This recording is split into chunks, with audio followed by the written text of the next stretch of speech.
In this video, we're going to talk about how to transpose data in Excel. Here, we will discuss three different methods to transpose data. In the first method,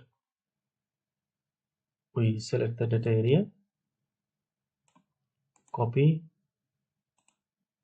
put cursor in any cell of the worksheet, click right button, go for paste special, and select transpose. And whole data is transposed. However, this method is purely static. If we change the A2 value from 41 to 90, this value is not reflected in the transposed area. That's why we need to use second method. In the second method, we use transpose array function. If we type transpose, bracket start, select the data area, close the bracket.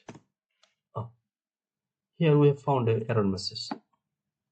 So what's the problem here? Here we have used a transpose array function, but transpose function cannot pull all the data in one cell. Moreover, as transpose array function, we need to press Ctrl Shift Enter together in order to array function to work.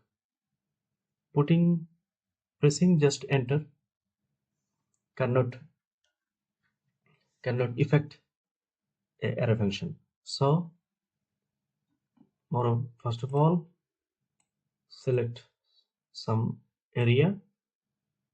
You don't need to select the cell number here. Just put some area, go to the formula bar, press Ctrl Shift Enter. Here only 2 rows are selected, so drag the field handle further, go to the formula bar again, press Ctrl Shift Enter. All data is selected. This method is purely dynamic. Change the SL value from 10 to 89 and see the magic. Data is reflected in the transposed area within second. Here we will discuss another interesting method. This is the third method. In the transpose section, we want A1 cell to appear here and B1 cell to appear here. B1 cell to appear here. For this calculation, we need to put an initial. You can use any initial. For this practice, we'll select AB. Put AB in all the cell. Select this two area.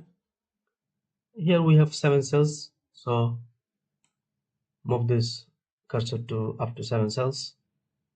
Now press Ctrl F, go to replace and find what? We'll put initial here and replace it with equal sign. Go for replace all done. We made 40 replacement. Press OK. Close the dialog box. Data is transposed here. So let's see whether this method is dynamic or not. Change 97 value to 80. So this method is purely dynamic. So of all the three methods, first one is static and the other two is purely dynamic. So you can easily use these two methods. One is transpose array function and another method is initial method. That's it. Thank you for watching. Don't forget to like and subscribe.